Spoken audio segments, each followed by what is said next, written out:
चलिए देखो, मैंने क्या पूछा था। NaN3 में Na पर होता है 1 प्लस और N3 पर होता है 1 माइनस। N3 पर 1 माइनस है तो अब इसमें नाइट्रोजन की फाइंड करिए तो 3x equal to -1, x equal to हो जाएगा -1/3। 1/3। ये आपका आंसर हो गया। ठीक है, और ऑक्सीडेशन स्टेट ये थोड़ी रहेगी एवरेज आएगा। क्या आएगी ऑक्सीडेशन स्टेट? सर ये तो एवरेज होगा ना। हाँ तो एवरेज ही तो निकाल रहे हैं यहाँ पर। सर ऑक्सीडेशन स्टेट अलग होती है और एवरेज अलग है ना। अरे तो एवरेज ऑक्सीडेशन स्टेट हो गई ना ये। तो सर ऑक्सीडेशन स्टेट क्या होगी? और अरे वही होती है, वही तो बोल रहा हूँ। एवरेज एवरेज क्या होता है? एवरेज क्या है? अकेले कोई एवरेज टर्म थोड़ी होती है। एवरेज ऑक्सीडेशन स्टेट बोल दो उसको, या इंडिविजुअल बोलो। सर एवरेज तो फिर तीनों की हो जाएगी ना साथ में। अरे तो फिर वही बात बोल रहे हो, मैं क्या बोल रहा हूँ, एवरेज ऑक्सीडेशन स्टेट दोनों मिला के वर्ड बोलो ना, अकेला एवरेज क्यों बोल रहे हो? हाँ सर एवरेज ऑक्सीडेशन स्टेट अलग है और ऑक्सीडेशन स्टेट अलग। अरे तो इंडिविजुअल एटम की अलग है, तो इंडिविजुअल एटम के लिए तुम्हें उसका पूरा स्ट्रक्चर पता होना चाहिए। ठीक है, तो क्वेश्चन में क्या पूछा? इंडिविजुअल की पूछी क्या? अगर नहीं पूछी तो हाँ उन्होंने सर बोला, सिर्फ एन का उन्होंने बोला बोला था। ना, एन का बोला है मतलब पूरे एन मिला करके बोला है। एन का बोला है मतलब सारे एन मिला करके बोला है, अलग अलग नहीं बोला है। नहीं तो वो नंबरिंग करके देते कि अलग अलग नाइट्रोजन की क्या हो सकती है।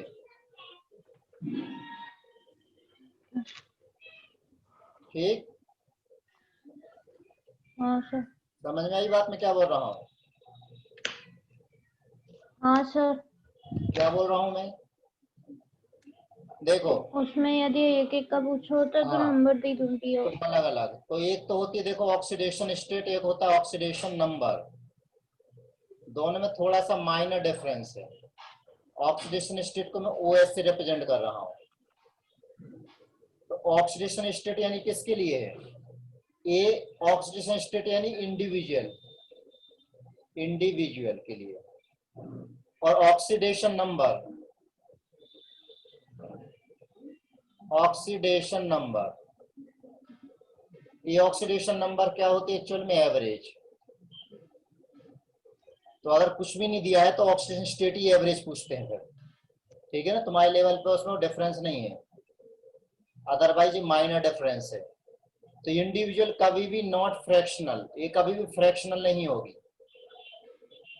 लेकिन ये वाली मे बी फ्रैक्शनल, ये फ्रैक्शनल हो सकती है। तो कुछ भी मेंशन नहीं किया तो आप समझ में आ गई क्या निकालना है हमें, उसकी एवरेज ही निकालना है।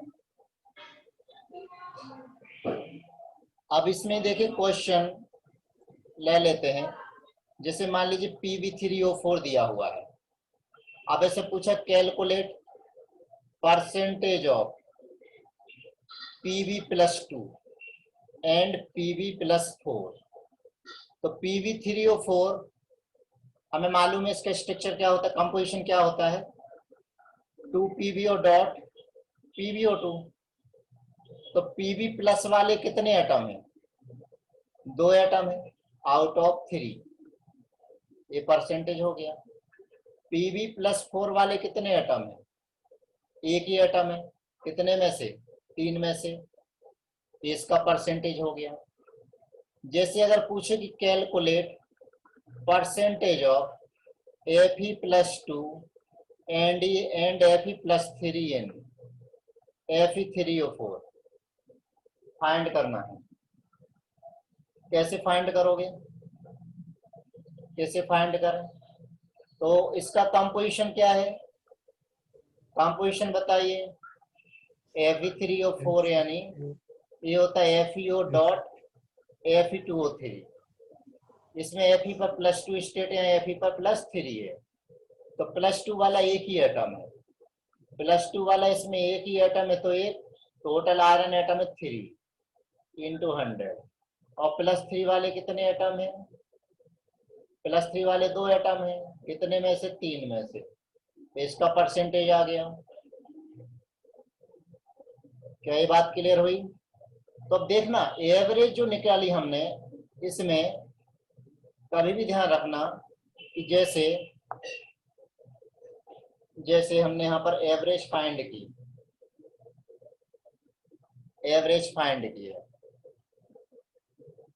है Fe3O4 में, तो एवरेज ऑक्सीडेशन स्टेट या एवरेज ऑक्सीडेशन नंबर कितना आया? ये तो आया था +8/3, और ऑक्सीडेशन स्टेट एक आयरन की +2 एक +3 है, राइट? तो +2 यानी मिनिमम है, +2 मिनिमम कितना है? +2, मैक्सिमम कितना है? +3। तो जो एवरेज आएगी वो एवरेज कितनी है? +8/3। तो एवरेज हमेशा मिनिमम से ज्यादा होगी और मैक्सिमम से कम होगी, राइट? हमेशा एवरेज जो वैल्यू होगी दोनों के बीच में ही आएगी। तो कभी ऐसे 4 ऑप्शन दे दें जिसमें से सिर्फ एक में ही बीच में दिया है, बाकी में बीच में दिया ही नहीं, तो हम डायरेक्ट टिक लगा सकते हैं कि नहीं लगा सकते हैं? बोलो जरा, रिप्लाई करो। सर पीबी है 3 और 4 में, एक पीबी कौन सा है? +2 है, एक पीबी कौन सा है? +4 है। तो ये मिनिमम हो गई और ये मैक्सिमम हो गई। तो मिनिमम +2 है, मैक्सिमम +4 है, तो एवरेज क्या आ रही है? इसकी एवरेज आती +8/3। भाई कंडीशन आ गई, 4 और 2 के बीच में ही है, यानी मैक्सिमम से कम और मिनिमम से ज्यादा। ज्यादा। इतना क्लियर हो गया? और कल मैंने कुछ क्वेश्चन हाँ दिए थे, वो आप लोगों ने सॉल्व कर लिए होंगे, उसमें कहीं कंफ्यूजन हो तो बताइए।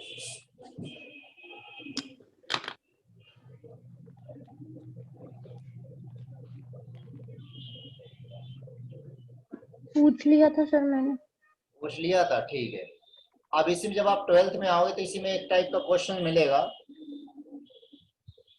जैसे क्वेश्चन दिया है Fe 0.94 oxygen 1, calculate percentage of Fe+2 and Fe+3। +2 और +3 का परसेंटेज निकालना है, इसका मतलब इसमें +2 वाला आयरन भी और +4 वाला आयरन भी है। तो अब इसको हमें कैसे सॉल्व करना है? +2 वाले आयरन और +3 वाले आयरन टोटल कितने हैं? 0.94। तो +2 को अगर हम x ले लेते हैं तो +3 कितने हो जाएंगे फिर? 0.94 - x, क्योंकि दोनों को ऐड करेंगे तो 0.94 आ जाएंगे। हाँ आना हाँ सर। पॉजिटिव चार्ज बताइए, पॉजिटिव चार्ज एक Fe पर कितना चार्ज है? 2+, तो x Fe पर कितना चार्ज होगा? 2x। यहाँ पर एक Fe पर +3 है, तो इतनी Fe पर कितना चार्ज होगा? 3 × 0.94 - x, इतने होगा टोटल पॉजिटिव चार्ज। हाँ सर। टोटल नेगेटिव चार्ज बताइए, टोटल नेगेटिव कितने ऑक्सीजन है? एक ऑक्सीजन हो, एक ऑक्सीजन पर होता है नेगेटिव, कितना नेगेटिव होता है? 2 नेगेटिव। माइनस क्यों नहीं लिखा मैंने? माइनस लिख लिया कि पहले मैंने लिख लिया नेगेटिव, तो हो गया टोटल 2। तो अगर कंपाउंड न्यूट्रल है तो न्यूट्रल कंपाउंड के लिए क्या होना चाहिए? For compound to be neutral, neutral compound के लिए जितना पॉजिटिव चार्ज है उतना ही नेगेटिव चार्ज होना चाहिए। तो positive charge equal to negative charge. अच्छा। अब पॉजिटिव चार्ज कितना है? 2x + 3 × 0.94 - x, तो नेगेटिव चार्ज कितना है? 2। तो इसको सॉल्व करेंगे तो 2x प्लस ये कितना आ जाएगा? 2.88 - 3x = 2। तो x = बचेगा 0.88। अब 0.88 बचा, अब 0.88 बचा है, तो Fe++ को हमने x माना था, तो Fe++ कि आयन टोटल है 0.88 और टोटल आयन कितने थे 0.94 इंटू 100 कर दीजिए। हमें Fe+3 चाहिए, तो Fe+3 यानी कैसे निकालेंगे, 100 में से Fe+2 का परसेंटेज माइनस कर दो, या फिर इसको कैसे लिखें हम, Fe+3 के कितने आयन होंगे 0.94 माइनस 0.88 डिवाइडेड बाय टोटल कितने हैं 0.94 इंटू 100, ऐसे निकल आएगा। तो एक टाइप का ये भी प्रॉब्लम बन गया।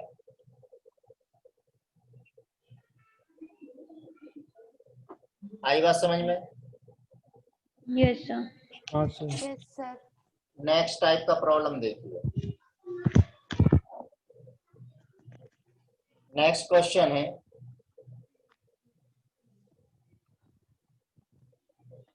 1 mole of H2S loses 8 mole of electron. Which product is not possible? First option दिया है SO3, सेकंड दिया है H2SO3, थर्ड दिया है H2SO4, फोर्थ दिया है H2S2O8। बताइए, ट्राई करिए।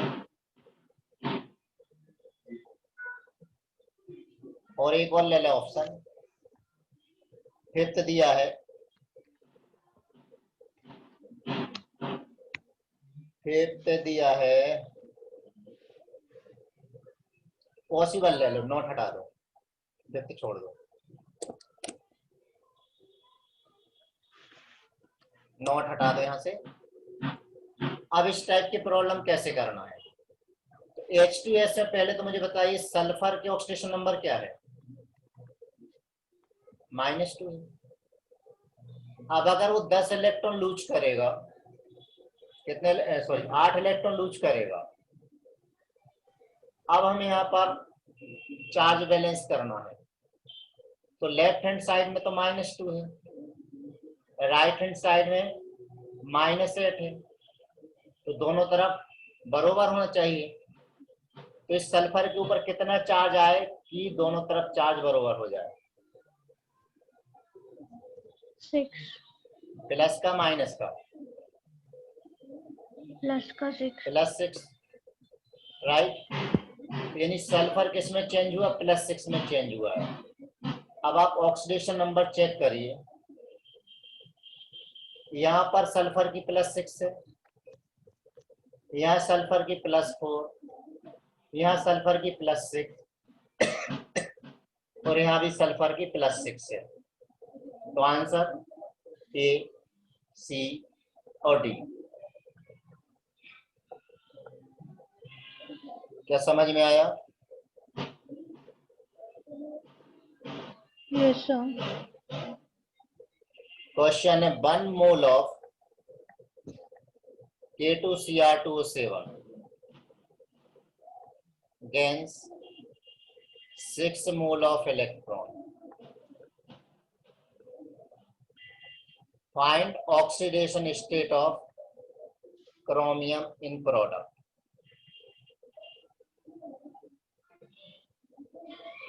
तो अब यहाँ ध्यान दें कैसे सॉल्व करना है। K2Cr2O7 यानी Cr2O7 2- ले लेता हूँ, 2 पोटेशियम बाहर होगा ना। अब कितने क्रोमियम बनेंगे, 2 क्रोमियम, इसका 1 मोल दिया है। तो यहाँ पहले क्रोमियम की ऑक्सीडेशन नंबर निकालिए, कितनी आ रही है,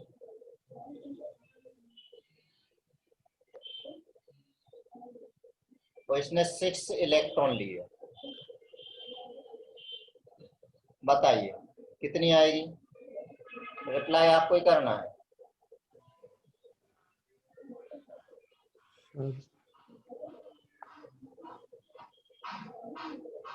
अरे इतना टाइम नहीं लगना चाहिए ना, 6 + 6 तो अब यहाँ पर +6 है और 6 इलेक्ट्रॉन उसने गेन किए हैं। अब मुझे बताइए यहाँ कितना आना चाहिए।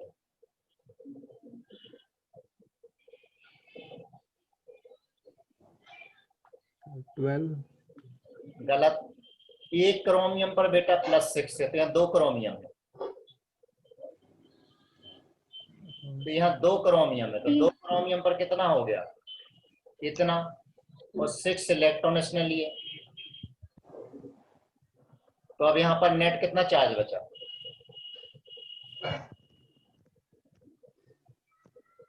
नेट चार्ज कितना बचा, +6।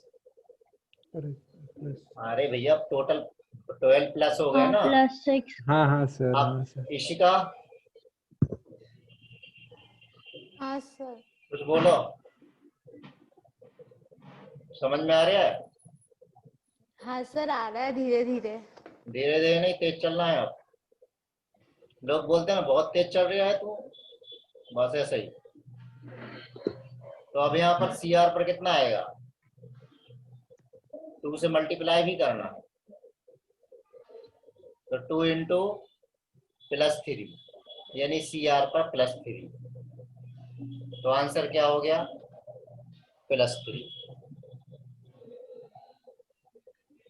क्या बात समझ में आई? हाँ सर। हाँ सर। चलिए अगला क्वेश्चन।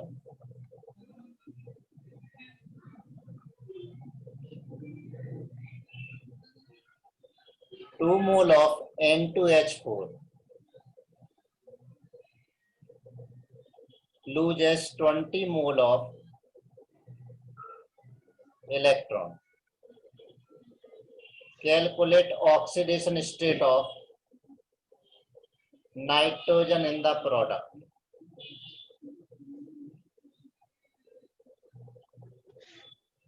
दिमाग लगाओ, कंडीशंस अप्लाई। पूछो क्या कंडीशन, दिमाग है तो। अगर दिमाग है तो, नहीं ये तो नहीं लगाना।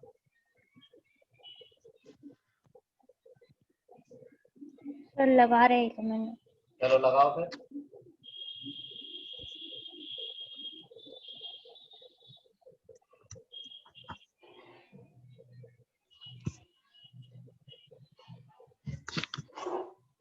ट्वेंटी मोल सर।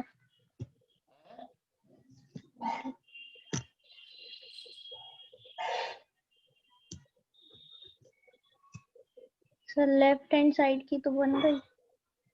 बन गई? क्या बात कर रही हो। N2H4 इसने कितने इलेक्ट्रॉन लूज किए, 20 इलेक्ट्रॉन लूज किए, कितने, 2 मोल में। जब इसके 2 मोल लिए तो 20 इलेक्ट्रॉन। कितने नाइट्रोजन है यहाँ पर, 4 नाइट्रोजन है, या 4 नाइट्रोजन आ गए। कोई ना कोई इस पर चार्ज आ गया, लिख लेता हूं मैं X। अब देखो यहाँ पर 4 नाइट्रोजन, टोटल 4 नाइट्रोजन है। इस नाइट्रोजन की ऑक्सीडेशन नंबर कितनी आ रही, -2। -2। -3। इसने कितने इलेक्ट्रॉन लूज किए, 20 इलेक्ट्रॉन लूज किए। तो अब मुझे बताइए अगर 4 की बजाय 1 नाइट्रोजन होता तो कितने इलेक्ट्रॉन लूज करता, 5 इलेक्ट्रॉन। 5 इलेक्ट्रॉन। तो यहाँ 1। 5। अब बैलेंस करो, तो X की वैल्यू कितनी होगी,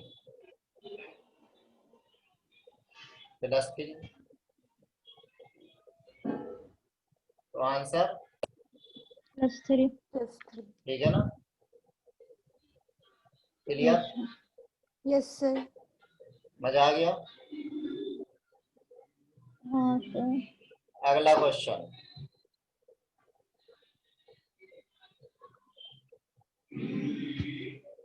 one mole of HNO3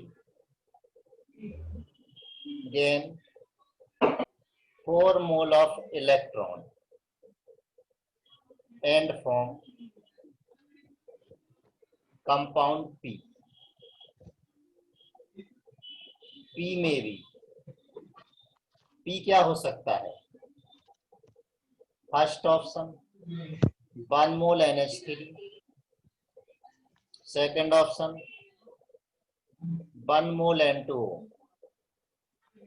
third option 1 mole NO, fourth option half mole N2O। शुरू हो जाओ।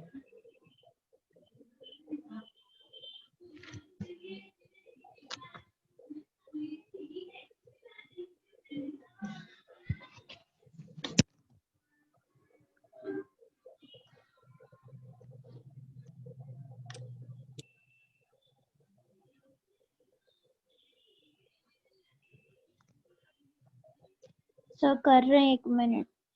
बिल्कुल, आज एक ही लेक्चर लूंगा, ठीक है, 40 मिनट का, फिर आप रिवाइज कर लेना।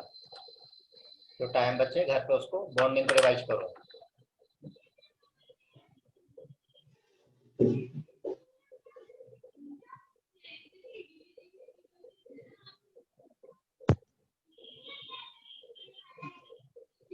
अब तक तो आंसर आ जाना चाहिए।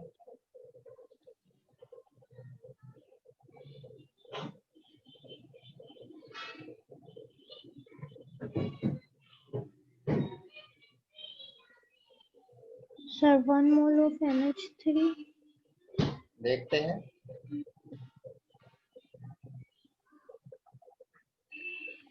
तो यहाँ देखिए 1 मोल HNO3 gains 4 mole of electron. HNO3 का हमें 1 मोल दिया हुआ है, ऑक्सीडेशन नंबर +5। इसने 4 मोल इलेक्ट्रॉन गेन किए, तो जो है नाइट्रोजन रहेगा उस पर कितना चार्ज आना चाहिए?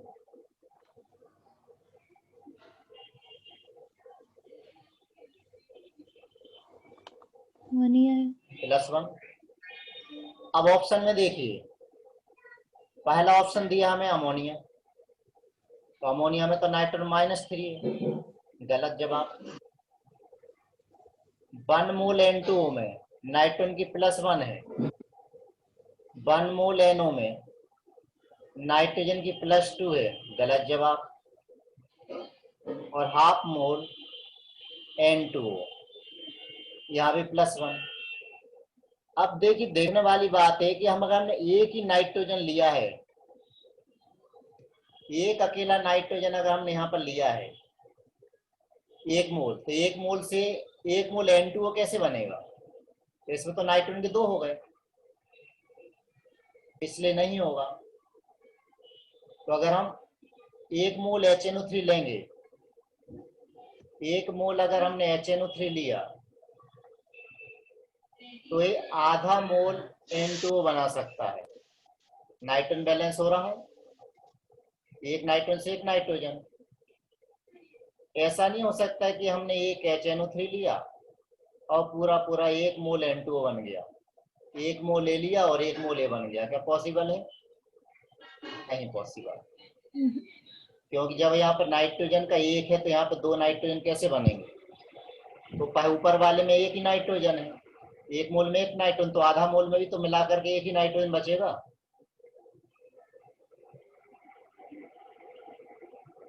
चलिए, इससे related last question.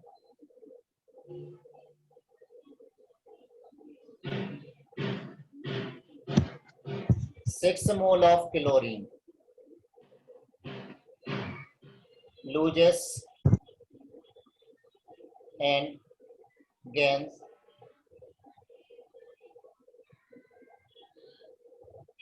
10 mole of electron.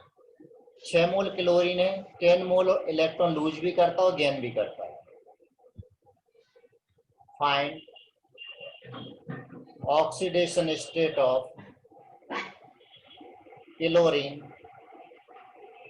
In the final product.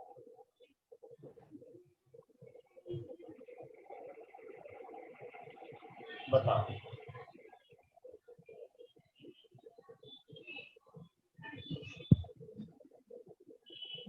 अच्छा, एक सवाल पूछना था। क्या सर? सर आर्यन, कटिंग कराने अभी कहाँ हाँ। जाता है कटिंग? सर अभी तो करवाई ही नहीं मैंने। नहीं करवाई? अभी हाँ। वहां गया कटवाने के लिए, घर पे की? नहीं की सर घर पर। हाँ, मैंने घर पे की अभी कल परसों। खुद ने। अरे वाह सर। टेंशन हो कि वहां कैसे जाए। आपने खुद हाँ से सर। कर ली? आओ घर पे खुद से कर ली। तो क्या करें और?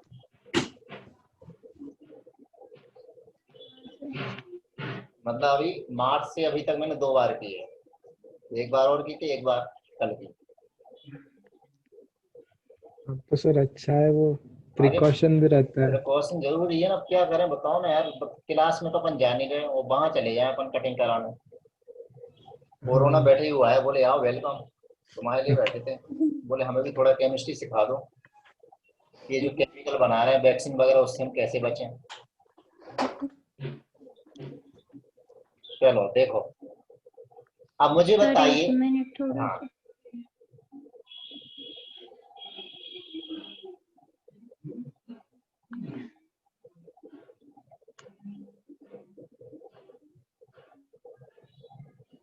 सर 3 आएगी क्या? नहीं।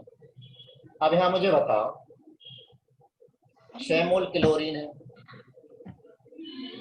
अब अगर क्लोरीन 10 मोल इलेक्ट्रॉन गेन करेगा तो क्या बनाएगा?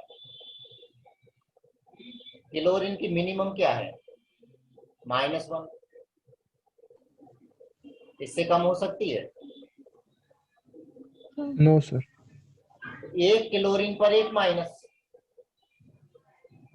अब 10 इलेक्ट्रॉन गेन कर रहा है तो कितने क्लोरीन लेना पड़ेंगे? 10। 10 का 10। मतलब कितने मोल हो गए? 5। हमारे पास 6 मोल थे, अब कितने मोल बचे? 1 मोल। 1 मोल बचा। अब ये इस पर 0 है, ये बनाएगा 2Cl। इसने 10 इलेक्ट्रॉन लूज किए, तो अब इस Cl पर कितना चार्ज आएगा?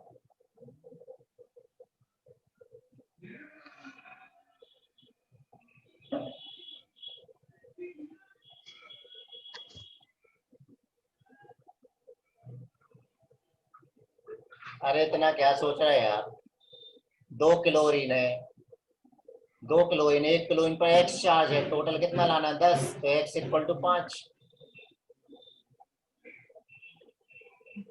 तो आंसर समझ गए? दोनों को अगर हम ऐड कर दें तो 10 से 10 कैंसल, 5 और 1 6Cl2 to form 10Cl minus plus 2Cl Cl + 5। ये हमारा आंसर है। ये बात क्लियर हो गई? Yes sir. ठीक है, आगे बढ़ते हैं। आगे बढ़े।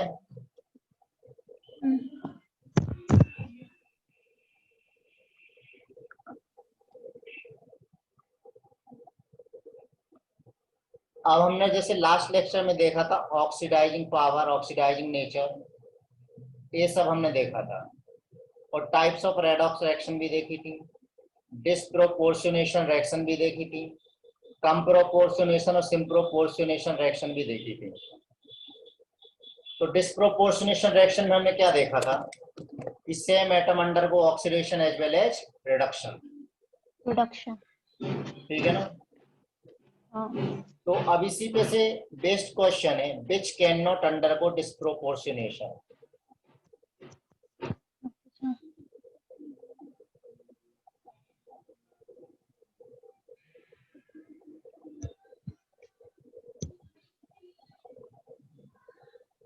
तो डिस्प्रोपोर्शनेशन में जैसे अगर मान लीजिए, हाँ ऑप्शन दे रहा हूं, H3PO2, second option H3PO3, third option HNO2, fourth option H3PO4। तो डिस्प्रोपोर्शनेशन में क्या होता है, जैसे Cl2 है, इसकी 0 है, रिड्यूस भी हो गया और ऑक्सीडाइज भी हो गया, रिड्यूस भी हो गया और ऑक्सीडाइज भी हो गया, इस टाइप से। तो ये कहलाएगा डिस्प्रोपोर्शनेशन। अब अगर ऑलरेडी Cl-1 में है तो ये सिर्फ ऑक्सीडाइज हो सकता है, +1 में आ सकता है, +3 में आ सकता है, +5 में आ सकता है और बीच में भी आ सकता है। लेकिन क्या ये Cl-2 में आ सकता है? नहीं। तो डिस्प्रोपोर्शनेशन किनका हो सकता है? तो डिस्प्रोपोर्शनेशन उनका ही हो बीच में सकता है दोनों। जिनकी मिनिमम और मैक्सिमम के बीच में हो। तो जैसे फास्फोरस ले लें तो फास्फोरस की मिनिमम कितनी है और मैक्सिमम कितनी है? तो ना तो इस स्टेट में डिस्प्रोपोर्शनेशन होगा ना ही इसमें डिस्प्रोपोर्शनेशन होगा। क्यों नहीं होगा? +5 से आगे हो नहीं सकती और -3 से कम हो नहीं सकती है। No disproportionation.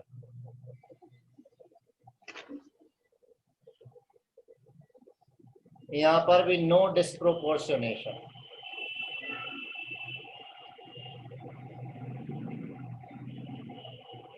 अब किसका हो सकता है? बीच में कोई सी भी स्टेट ले लो, -2। -3 से बड़ी हो और +5 से छोटी हो, अंडरगो डिस्प्रोपोर्शनेशन।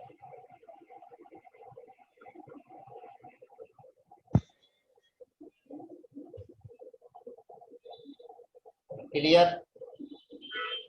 हाँ सर। हाँ तो सर। हमें क्या करना है? हाँ सीधे सर। सीधे ऑक्सीडेशन नंबर निकालने हैं। तो बताइए फास्फोरस की क्या है?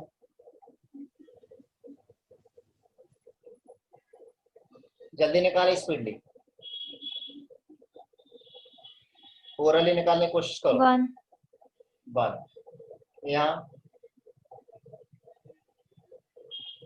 अरे यार 3 ऑक्सीजन के 6, 3 हाइड्रोजन के 3 कैंसल हो गए, बचे 3।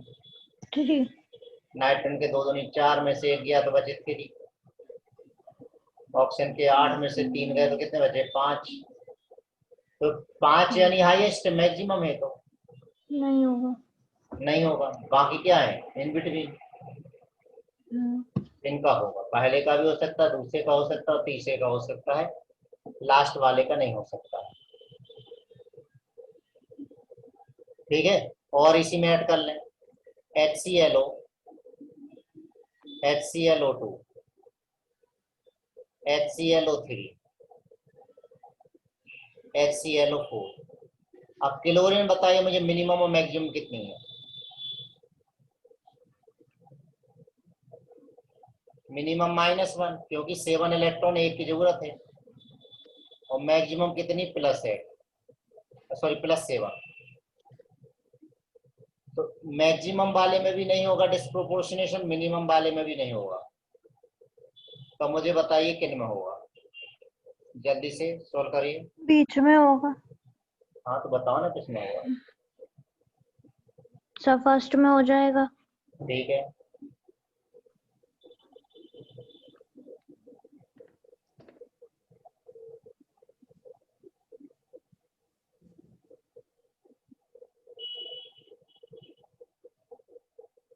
सेकंड में भी हो जाएगा।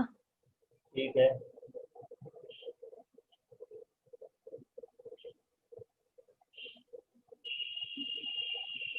थर्ड में भी हो जाएगा। थर्ड में भी हो जाएगा। ठीक है, फोर्थ में नहीं होगा। किसी का बोले सर सब तो रिप्लाई कर रहे हैं, मैं क्या के लिए रिप्लाई करूं? नहीं सर, ऐसा नहीं है। तो ये चीज क्लियर हो गई? यस। हाँ सर। ठीक है ना, परफेक्शन आ गया यहाँ तक। Yes sir. हाँ अब एक सर। क्वेश्चन है जो आपके एनसीईआरटी में भी दिया हुआ है, अक्सर बच्चे गलती करते हैं। सोडियम बोरोहाइड्राइड में बोरॉन की oxidation number, oxidation state calculate करनी है।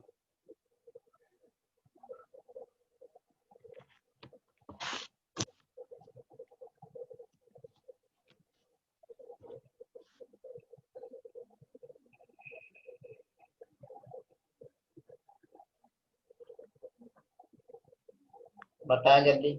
माइनस का 5। माइनस का हाँ 5। सर।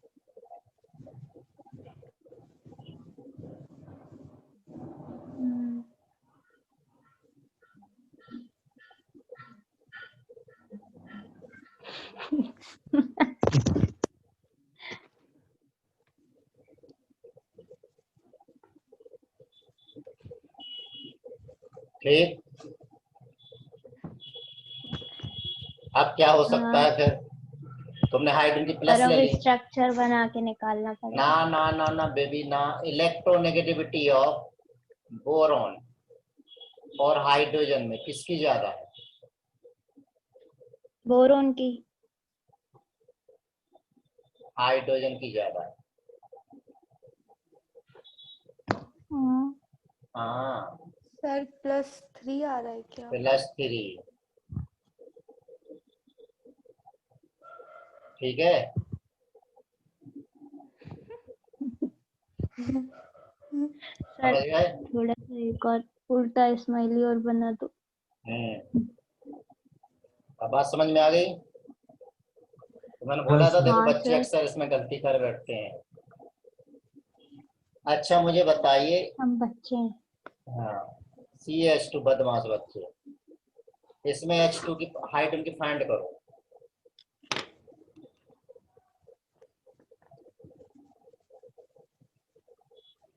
सर जो सोच रहे होंगे वो उससे अलग ही जाएगी शायद। ऐसा क्यों सोचते हो? जल्दी करो, 1 मिनट का टाइम बचा है। -1। करेक्ट। कैल्शियम की +2, 2 हाइड्रोजन की आपको फाइंड करना है। 2x = 0, तो x = -1। तो ये बात क्लियर हो गई। हाँ सर। अगले लेक्चर में मंडे हाँ को हम सर। देखेंगे क्या, बैलेंसिंग। 2 मेथड है बोर्ड में, क्या है मेथड का नाम दे के भी पूछ लेते कि इस मेथड से सॉल्व करो। कॉम्पिटिटिव में हम किसी मेथड से करें कोई टेंशन नहीं, ठीक है ना। तो अगले लेक्चर में हम हाँ बात करेंगे सर। क्या, बैलेंसिंग ऑफ रिएक्शन। तो अब अगर आपको कोई डाउट हो बॉन्डिंग के